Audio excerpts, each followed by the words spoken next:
so I know you're going to be mad. But just hear me out before you go mad. I'm so happy. This is when Beth was happiest. We haven't done this for ages. Curled up on her bed with her chihuahua Yoda. But moments like this came between bouts of depression and anxiety. The struggle ended with Beth taking her own life in April this year. Me and Beth were really close and she'd tell me anything. Got a boyfriend, she was living with a boyfriend. If anything, Beth's future was good. She would tell me when she was anxious. Felt loved today.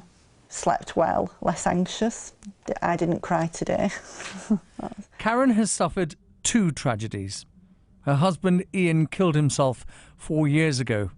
It was Beth who discovered her stepfather's body. I think we underestimated the impact that had on Beth, and I think it was far-reaching, and she really struggled. And it was only after she died that we found a diary and some of the things she'd written about flashbacks and about panic attacks.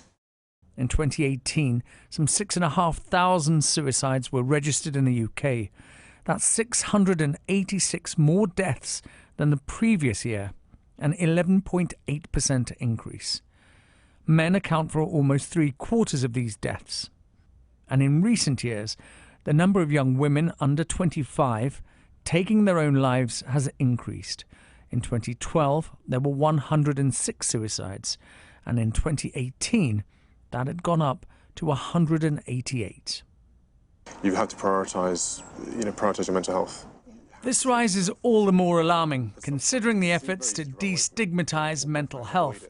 Everyone from celebrities to the royal family have backed campaigns.